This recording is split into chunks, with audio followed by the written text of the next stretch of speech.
Without objection, your written statement will be made part of the record. You will have 5 minutes to present your oral testimony. You should be able to see a timer that will indicate how much time you have left. I would ask you to be mindful of the timer so that we can be respectful of everyone's time. Mr. Ray, you are now recognized for 5 minutes to present your oral testimony.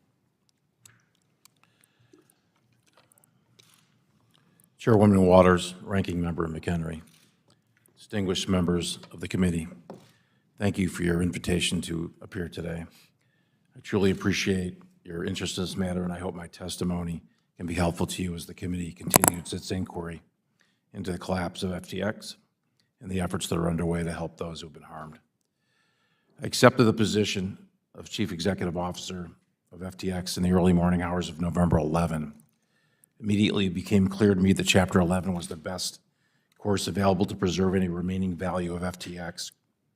Therefore, my first act as CEO was to authorize the Chapter 11 filings.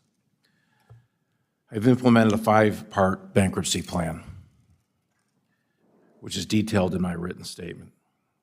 Our overarching objective is to maximize value for FTX customers and creditors so that we can mitigate to the greatest extent possible the harm suffered by so many. The FTX Group's collapse appears to stem from absolute concentration of control in the hands of a small group of grossly inexperienced and unsophisticated individuals who failed to implement virtually any of the systems or controls that are necessary for a company entrusted with other people's money or assets. Some of the unacceptable management practices have identified so far include the use of computer infrastructure that gave individuals in senior management access to systems that stored customer assets without security controls to prevent them from redirecting those assets. The storing of certain private keys to access hundreds of millions of dollars in crypto assets without effective security controls or encryption.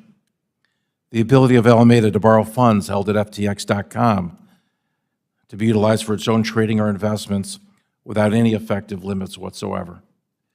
The commingling of assets, the lack of complete documentation for transactions involving nearly 500 separate investments made with FTX Group funds and assets, and the absence of audited or reliable financial statements, the lack of personnel in financial and risk management functions, and the absence of independent governance throughout the FTX Group. A fundamental challenge we face is that we're in many respects starting from near zero in terms of the corporate infrastructure and record keeping that one would expect in a multi-billion-dollar corporation. Still, in just over 4 weeks, we've instituted meaningful steps to gain command and control, and every week we gain a better understanding of what occurred and the path forward, all of which will be shared with interested parties and affected parties throughout the Chapter 11 processes. The scope of our investigation is truly enormous. It involves detailed tracing of money flows and asset transfers from the time of FTX's founding and complex technological efforts to identify and trace crypto assets.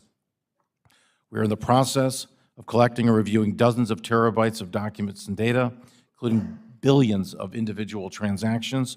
And we're leveraging sophisticated technology and expertise to identify and trace additional transactions and assets. While many things are unknown at this stage, we're at a very preliminary stage, many questions remain. We know the following. First, customer assets at FTX.com were commingled with assets from the Alameda trading platform. That much is clear. Second, Alameda used client funds to engage in margin trading, which exposed customer funds to massive losses. Third, the FTX Group went on a spending binge in 2021 and 2022, during which $5 billion was spent on a myriad of businesses and investments, many of which may only be worth a fraction of what was paid for them. Fourth, loans and other payments were made to insiders in excess of $1.5 billion. Fifth, Alameda's business model as a market maker required funds to be deployed to various third-party exchanges, which were inherently unsafe and further exacerbated by the limited protections offered in certain of those foreign jurisdictions.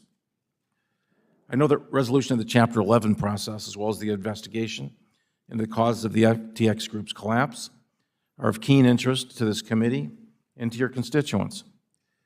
Although, there are many who need and deserve answers. There's customers, there's creditors, there's investors, counterparties, employees, and regulators. We're positioning ourselves to provide each of these constituents with answers that they deserve. Although a bankruptcy proceeding of this unprecedented nature will take some time to run its course, I'm committed to working as quickly as possible to investigate what happened, formulate conclusions, and hopefully inform the committee's work here. I should note that my ability to comment on certain of the matters today will be inherently limited by the state of FTX's records, ongoing bankruptcy proceedings, and of course the numerous ongoing investigations by the U.S. law enforcement regulators. I look forward to answering your questions to the best of my ability. Thank you again for allowing me to present in front of this committee. Thank you. Thank you very much. Mr. Ray, it has been widely reported how FTX